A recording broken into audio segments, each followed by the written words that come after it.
What's up? My name is Haley, and I am an esthetician in Washington State. Not only am I a licensed esthetician, but I also own and operate my own business, and I've done so for more than 3 years now. So today, I am going to share a few of my pointers, like my tips and tricks, I guess you can call it that, about how I opened my business. So, I opened my business when I was 20 years old, and I have held down a job since I was 13. So I have worked for a significant amount of time considering how young I am, but I have never been a manager of other people. I've never been in a management position. Managing myself and an entire business is completely insane. I have no business degree, and I am saying that up front because you do not need a business degree or a background in business to open a business, as long as you are willing to do the research and learn. So that would be my first pointer, is I would definitely step up, do research, do market research, Google, like seriously, Google what you need to do to get your business in order. Google your licensing. Make sure you have the proper licensing, because you will get some hefty fines if you do not. And honestly, I used a company probably a year after I started called Score. They are a free business and mentor that is located in my area, and I believe they have many throughout the United States. So it's definitely worth checking into to see if you have any free business mentoring services in your area. They will teach you all you need to know about marketing and analytics, and you can choose which area you need help in, whether it's starting up or you've been in business for however many years. A great tool, and it is completely free. It's insane. This is not sponsored at all. This is just something that I am sharing because I'm serious. My business mentor changed my life. Hi Lynn, you really did. So when I started, I drained everything. My safety net, $12,000 was gone. I found a place for $350 a month. It was a room, and it was located with a massage therapist who was wonderful. Her and I are still friends. And yeah, the room itself was not ideal for me. The space itself was a little ghetto, but I did what I could to make it nice, as did she, and it was a little nicer, but it was not where I wanted to be, and that is okay. Your room does not have to be perfect at first. I know it is your dream, but you need a stepping stone, and that you work with what you got when you can, and the sooner you get your name out there, get clients through the door, the sooner you will start building to a point where you can move into a nicer area. $12,000. I had no special equipment. I had no like microderm or hydroderm or any of the currents, anything I use nowadays. I do a very eclectic list of services, and with various expensive equipment that I have purchased throughout the years. I didn't go in and make an initial like, boom, I'm buying all of this equipment to open up my own business. No, I went ahead and I just focused on the basics.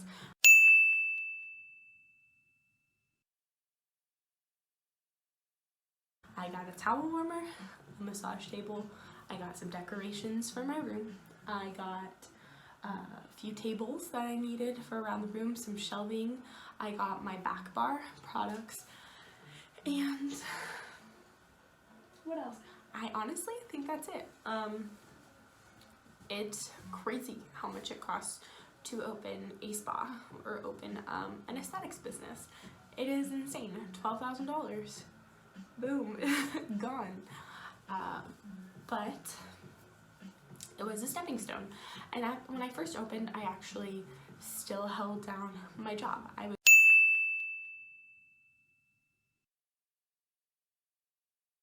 actually just to make sure I had a steady income for a while. I worked at Starbucks up until about a year and 2 months ago, I want to say, and then I quit when I felt that I was able to comfortably support myself at my business, and I think that's really important. And this is also a tricky fine line, because you want to, slow growth is better than quick growth, I do believe, because it's easier to manage. I think that a lot of people will say that you'll never be able to succeed unless you commit 100% of yourself, and I 100% believe that is true, but I do believe there is a time and a place when you need to commit 100% of yourself. If you're not gonna make it, you know, like if you are literally struggling to get by on one income, on your business's income, don't jump ship. You see what I'm saying? Don't, like, you have to keep your collateral, safety net, whatever, up until you know for sure you are going to barely make it. And even if you are barely making it, okay, you're making it still, so hey, let's do this. That was me. I jumped ship from my guaranteed income when I was like, okay, I've been able to pay rent with just this and get products with just this and do this. Sure, I haven't been able to pay myself, but you know, whatever. And that is when I saw the most growth, is when I could commit 100% of my time. But I made sure I did that in a manner that was safe, but not so safe where I'm holding myself back. I was working part-time at Starbucks, and I was going to continue. I spoke with my manager. I was lucky enough to have a manager that let me work Monday through Thursday, and then I had Friday, Saturday, and Sunday off to work at my spa. And at first when I started out, it was so slow, like horribly slow. There was no one. I moved to this area, couldn't get a job in my field in this area because no one was hiring at the time. The hiring manager was out of town for 2 months. The hiring manager had just been fired, all of this crazy stuff. But no one, I wasn't getting callbacks, and I was going in daily and bothering these people daily, so I accepted a job outside of my field, aka Starbucks. Great company to work for. And I was not gonna be there forever, and I knew that. So I decided to open up my business, and I did it. And you know, I started from nothing. No clients. I had not worked in this town at all. Like at all. I didn't know anybody. I didn't really have any friends. I was new. Like I said, I was new to the area. And so I spoke to my manager about this, my manager at Starbucks, and he told me about a company that was extremely similar to Groupon, but it was more localized to my area. And so this is my next step. Don't be afraid of Groupon or companies like Groupon, but don't rely on them.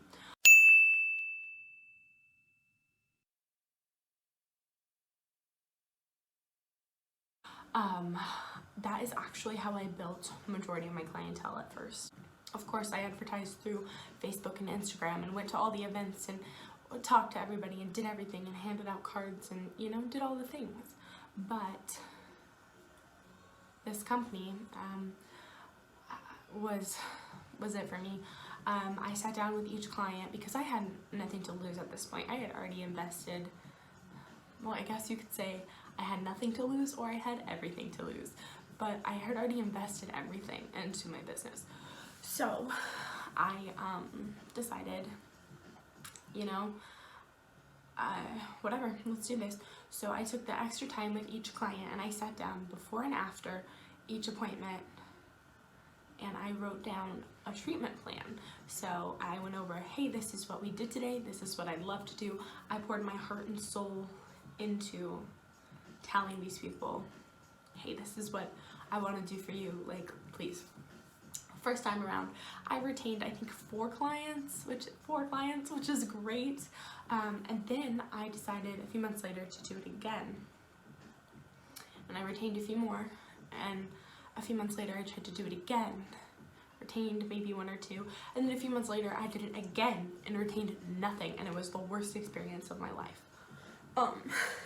Like, not even kidding. We'll never do it again. But that being said, I built a small clientele through this company that now I don't want to go through this company again, but I did build my clientele off of it, and they were frugal at first, but we grew together, and they saw my growth and I saw their growth. And it might not be the same for everybody, because I know there are horror stories out there about like Groupon and everything, but the amount of clientele I retained from that, and then the word of mouth from them, and then like really gaining traction and footing on Facebook and Instagram, and then like my stuff taking off, that was worth it to me. I don't need to do that anymore. I don't need to do that again. And I have I have been like, ooh, that would be a good idea, every once in a while when I'm like, I could use my clients. But the thing is, you need to know when to call it quits on something like that. Like, the first few times are okay. It's so tricky because so many estheticians are against it. But don't cheapen yourself.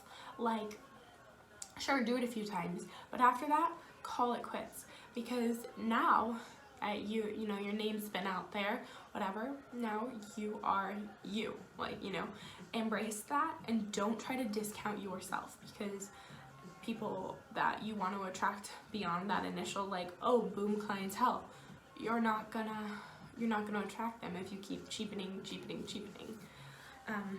I hope that made sense. That's really just kind of weird, but proceed cautiously with Groupon and companies like Groupon is what I say. Next, I guess, point would be, make sure to set yourself apart.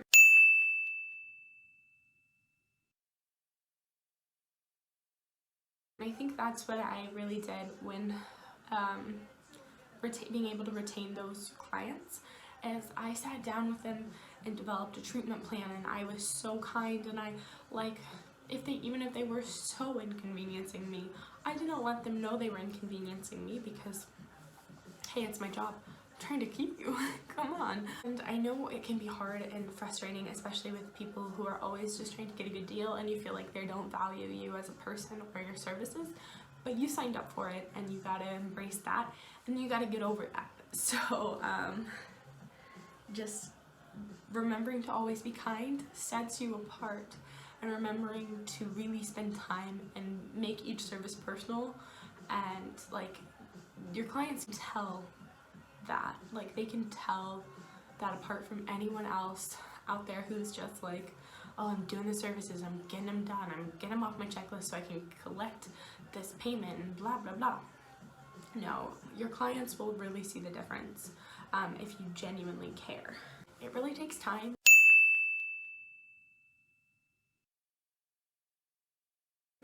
It took me 2 years to build up a steady clientele to where I felt to be comfortable going full-time just here. I mean, it really takes time and commitment, and I'm working 24/7, literally all the time. I'm working 24/7. I think I had 2 days off the other weekend, and I didn't know what to do, and I didn't like being still because I felt like I was missing something. And just get used to chaos and stress. It will eventually get to a point where you don't have to be so like on top of everything all the time, but you have to work like no one else so you can live like no one else. I think that's what Dave Ramsey says. I don't really follow his lifestyle. I would be doing a lot better financially if I did, but that's what we're at. Just be patient. Don't give up on yourself. Don't give up on yourself. It really does take a lot of time. And if you're not ready to be able to commit that time, if you're like, okay, I'm gonna do this, but I better be making money in 3 months, honey, I got news for you. You can't put a time limit on something like that. You're gonna have to you're not ready to jump in if you're like, well, I better be making money in 3 months, or else, I'm screwed. So I just say, expect to not make money, and you will eventually, but at first you just 3 months is no time. If you make money in 3 months, congratulations, that's phenomenal. But like I said, it took me 2 years, a month less than 2 years, to actually make money and be like, okay, I can hop on board just, you know, this. And then now I'm slowly starting to actually be like, okay, I can pay myself a little bit. And this is more than 3 years in. Remember that we are in a very, very saturated market, and there's a lot of competition. And instead of treating people like competition, bonus point, I guess, instead of treating people like competition and talking down about other people, cheering on other people, and like on your Instagram or Facebook or whatever, giving kudos and sharing some of their posts and all of this stuff, it makes you not only appear to be more down to earth, but also like boosting people up instead of tearing people down. There are enough faces for everybody. There are enough eyelashes for everybody. Trust me, there is no need to tear someone else down. Everything is gonna come full circle, and you don't want that bad karma on you. So just remember to be kind, lift each other up, be supportive, and stay patient. That is the main thing. Stay patient. Remember to keep on learning. Do your research on your licensing and everything. And, you know, it's just gonna take time. And that was all. Sorry this video was all over the place. Hopefully next week's video, yes, I'm gonna try to do this every week, is a little more put together because I will be over this cold. Anyway, that is all for now. Thank you for watching my first video. Good luck with your journey, and I will see you next week. Bye!